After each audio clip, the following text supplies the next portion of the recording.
Hey guys, Gina here. It's day 5 of load 213, February 2013, and I am going to work on today's prompt, and the prompt today was to scrapbook someone special to you. And of course, my first thought went to my husband, but I decided that I scrapbook my husband a lot. He's in my scrapbooks a lot. He's part of my everyday life. He's in project life. My feelings for him are all over my scrapbook pages. And we're, married, but we don't have any children. So our relationship is, in the scrapbooks a lot. And that may confuse some of you when I say we don't have any children, because if you watch my project life videos, I just said my kid went off to college. When my youngest brother, Steve, was 11, our mother passed away. And so I inherited him, is what I say. He's my inheritance. So I was very involved with raising him from the time he was 11 until now. He's 20 now. So, and he's off to college. So when I say my kid, I'm talking about Steve, who is really my brother, but we have a brother-sister relationship. We have a mother kind of son relationship. It's kind of weird, but right now I'm going to kill him, but that's okay. So we're going to move on, and we're going to talk about my brother Phil. And the reason I decided that I wasn't going to scrapbook about Stu, because like I said, Stu is all over my scrapbook, and our relationship and our feelings, I think, are well documented in that. And I've scrapbooked a lot about my brother Sean, who is the oldest brother, but I have 4 younger brothers, in case you guys were wondering. So there's lots of brothers, and that's why there's lots of nieces and nephews. So, but I haven't really scrapbooked about my brother Phil. Now, there are pages in my layout about Phil and his son Gabe, and there's pages in my layout about Phil being goofy, but I've never really scrapbooked about our relationship. So I thought, because of today's prompt, I would go ahead and stick my feelings about Phil and our relationship in my scrapbook, because I feel like that is something that's missing. So I pulled this picture from, and it was weird too, because the photos that I have of Phil by himself are few. I have plenty of pictures with him and his wife. I have plenty of pictures of him with his children, but I don't have very few pictures of him by himself. But I did have this one from when we went on vacation to the beach this past summer, and our whole family went. It was our first family vacation like that. Oh, my video just stopped rendering. I'm sorry about that. It just finished. That's a 2-piece haul that I'm going to upload in a little bit. So I did have this picture of Phil at the beach, so I thought, okay, I'm going to scrapbook. I'll just use that picture, because it's not really about the event. It's more about the person. So I just needed a picture of him. I have already printed my journaling. I used one of these journaling cards from Fancy Pants Designs. This is Artist Edition, and these are accent and journaling cards. So I used one of those journaling cards, and I put the definition of role model on here, and then did my journaling. And my last 2 words in my journaling was role model, so I repeated that down in a bigger font, font size at the bottom. And then there's my journaling. So that's already all printed out. I am going to use this little wood thing that says "You are sunshine for my soul" from My Mind's Eye. It's the Indie Chic collection, and it's Ginger Pictures word label, and we're going to put some ink on that to tone it all down, because as you can see, this is not, this is very light compared to the other things I have laying on my table here. So we're going to use that. I have some of this tape measure ribbon that we're going to use. My brother Phil is a master plumber, and he's always with a tape measure, like always snapped to his belt. That's just kind of like a little tongue-in-cheek accent for his page, so I'm going to put that there. I also pulled this tag. This is from the Pink Paisley City Sidewalks, and this is, what do they call these? City Sidewalks parcel tags. So that's from that collection there. So I have that tag, and it's got the numbers on it, which Phil is a numbers guy, so I thought I would use that as well. I pulled out this basic gray Fact and Fiction sticker pack, mostly for this ruler here. I'm not sure if I'm going to use it or not, but I saw the ruler, so I pulled it out. And it also has some tickets on it. And then these sort of craft kind of letters here. So I thought I could spell out Phil's name with those, but we'll see if I end up using that. I have this die cut piece that I die cut from with my Cameo from the Silhouette store, and I'll link that cut for you. It had more decorative pieces at the bottom that I just cut off because I made the mistake and used very, very thin paper to cut this out. And this is a very delicate kind of design. And I used, well, I'll show you in a minute, but I used very thin paper to cut that out. And if I had used thicker paper, I think it would have worked better. But we're going to see if I can salvage that. And speaking of that thin paper, these are the two pieces from this paper pack here. So I used this one to cut that brother out. It's the heirloom stack from DCWV, and this is really just printed paper. It's very thin, and it works fine as layering pieces or pattern paper on the layout. I'm trying to get rid of these stacks. I have way too many, and I don't buy them anymore because I know I'm not going to use them. They're just sitting over there. And anyway, so I cut it out using this, and like I said, it's as thin as printer paper. So I cut the brother out using this piece here, but I pulled these other two pieces to use for my background elements. This is like a distressed kind of notebook paper, and then this red, it looks almost like woven linen kind of on there. And then I pulled this piece of black cardstock that I'm going to use for my background from this Colorbach cardstock pad. And this I use and cut. This is a little bit, it's thicker than that. It's not as thick as Basil, but it is thicker than this just pattern paper here. And I cut stuff out on my Cameo with this paper all the time, and it works just fine. So live and learn. But we're going to figure out, we're going to salvage that, and we're going to use it as long as I don't rip it here. Okay. The only thing I don't like about the Colorbach paper is that it has this perforated edge here. So when you rip that off, you just have to cut that down. Just have to cut that one little strip off. So that's where we're going to get started, and we'll see where we go from here. Thank you guys so much for watching.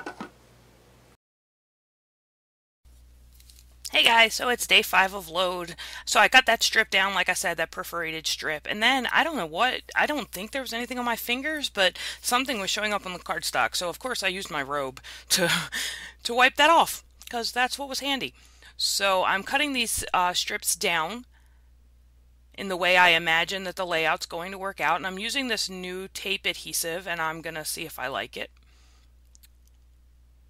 So I'm just putting that at the bottom of the page. That's a dark red paper there. And then I'm going to cut this down to, I think I cut it down to 6.5 inches because I thought that the 4x6 photo and journaling was going to go directly on there, but then the journaling was kind of getting lost, so they definitely needed some contrast between the journaling and the picture and that notebook lined paper. So I decided that I would mat it using my matting tool on this maroon. It's a deep red cardstock here, and that matting tool, a lot of people have asked, and I'm gonna have to find out. It's made by DylanLaserDesigns.com. I bought it at one of the local scrapbooking stores, but the website on the packaging says Dylan, D-I-L-L-O-N, laserdesigns.com. And I will look that up when I'm done recording this video and put a link in the bottom. Because a lot of people have asked me about that matting tool. And like I said, I got it a couple of years ago now. And just started pulling it out and using it, and I'm finding that the more I use it and the more comfortable I get with it, the more I like it. So I'll leave that link below the video, and hopefully they're still in business. So I'm pulling off. So I keep my sponges for that ink tool in those little baggies, and I start out here with antique linen, and I'm not trying to distress the edges of this paper, but this is very cheap paper from DCWV, and it cuts, the inner core of that paper is white, so when you cut it, it is very white. So I was just darkening those edges so it didn't look, you couldn't see that white so much. And here I'm darkening up that little wood chip that says "You bring sunshine to my soul," and realized that the antique linen wasn't going to be dark enough. So I pull out the Ooh, which one is that? Vintage Photo. And that's much better, but I didn't have a sponge already started for Vintage Photo. Don't ask me how that happened. Or I did and just didn't find it. But so I'm darkening that out with some Vintage Photo. And now you're going to see it. This is what I do. So I put their names on the ends of those baggies, and then I will punch a hole in the top of the baggie. And I used this one for weathered wood yesterday, so I didn't want to forget what it was. And I will punch a hole in the top of that baggie and thread it onto that binder clip. Not binder clip, but that binder ring that I keep them all on, and then they just get tossed in a basket. Eventually, one day, I will invest in a bunch of them and then have one of those cute little spinner things and stuff, but not right now. So here I cut some of the matte off of that red that's behind the photo and the journaling because, of course, I didn't measure it and wasn't thinking, but the red was taking up too much of the space on that notebook paper. So I'm just, I laid the photo and the journaling down on the mat and then laid that down on that notebook paper. And here is my spray box, and it's quite a mess. But I'm spraying that with some spray adhesive. And then I'm going to lay that down. And I'm going to kind of twist the paper a little bit so it makes like an arc across the top of the page. And then those little strands at the end didn't get enough adhesive on them. So I'm just going to run my finger along it on the adhesive and lay it down. And that takes care of the title of the page, which is simply Brother. And then I wanted to use, like I said, this tape measure sort of ribbon. And now I'm going to use some of this, I don't even know what you call it, this tacky tape. It's Recollections brand. I saw someone use this for ribbon the other day on a YouTube video and thought this was a genius idea. So I just laid that tacky tape down on the layout, and then I'm going to lay the ribbon across it, and it works out really good, except that I didn't leave enough ribbon on the left hand side, so I just cut it off. And it may fray, but I'm not that worried about it. And then I used some scrapbooking tape that's acid free on the back. Not that I pay attention to that all the time, but you know, when I want to use something that's got acid in it, I just tend to use it. And then if I think about it, then I find things that are acid free. So I'm gonna put this wood chip thing up on some foam tape to pop it up a little bit off of the page. And my fear here was that with enough weight it may crack if it's not stable on all sides with that foam adhesive. So I decided that I would definitely load it down. You guys know I use way too much adhesive, but I don't care.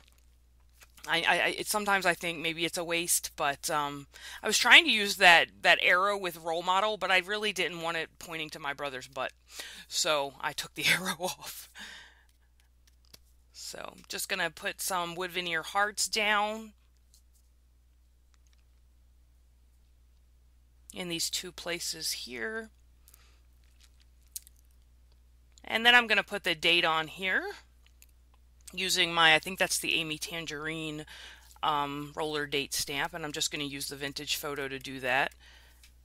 And I don't stamp it all that well because I wanted to put it on the other side of that embellishment, but because the embellishment was there, the stamp wouldn't have gone down. So I just stamped it under the word role model, and it didn't show up that great because again it got stuck on that embellishment because I don't think about these things before. I need to stop adhering things down till the end. I really need to stop that. And here I'm looking, there's that red thing on that tag. I put that tag underneath there just to make a little layering. But that tag, there was no red anywhere else on my paper. That's a deep orange on that embellishment, that wood embellishment. So I wanted to cover that red up, so I used one of those Fun Day from My Mind's Eye to cover that up. And then I'm looking, I want to put Phil's name on here somewhere, and I'm realizing, okay, so I'm going to go through all these yellow. One of these days I'm going to learn my colors. I'm going through all my brown fonts here and just picking out ones that I think might work to put his name on the layout. But as I go through this and look at it, when I go back and finally figure out the font I want to use, the problem with the layout, I'm going to yawn, I'm so sorry. The problem with the layout is there's nowhere to put it. It's going to be floating if I put it down anywhere. So I decide, well, maybe I'll use some of that ribbon to make a shelf for the word, but that's not going to work either. And then I go and I look at some washi tape, and I don't have any that's the right color. But I did just get this and then I decided, oh, I don't care, I'm going to put it down, but I just couldn't bring myself to do it. It's already bad enough that Phil's facing off of the page, right? So I just couldn't do it. So I'm going to use this little wonky chevron stamp that's from that my Mind's Eye collection that I just purchased, and I'm going to use Vintage Photo if I can find it. There it is. I'm going to use this Vintage Photo. I tested it out first just to make sure it's going to, because sometimes Distress inks work a little strange with clear stamps, so I wanted to make sure it was going to stamp okay. And here, I don't know if you're going to be able to tell in the video, but I get very frustrated with myself here. And I don't know if my hands are going to give it away, but I was not cursing so much, but really aggravated because I put all of that embellishment down and then realized I needed to stamp, and the stamp was not going to come out the way I wanted it to. So I was aggravated with myself, but you know, we move on. And there again, I had to pull the embellishment up. Those embellishments that are on foam adhesive, I don't know why I don't just let them hang out until the very end instead of, you know, tearing it, putting everything down and then tearing it all back up. It's very annoying. So I don't know. Maybe one day I'll learn. Now I'm going to spell out Phil's name here, starting with the last L, and that's not a spelling error. That Phill spells his name with 2 L's. So, and then I'm going to go through with some Tombow Mono multi glue and just glue those stickers down because I'm sick of finding them in the bottom of my page protector. So now I just stick them down, and that makes that much easier. Oh, what did I do here? Oh, right, I stuck them down and pressed them in, but didn't put any glue on the back, so then I had to pull them all up. So more with the aggravation. And that's going to finish the layout. I hope you guys enjoyed. Thanks for watching, and I'll see you tomorrow.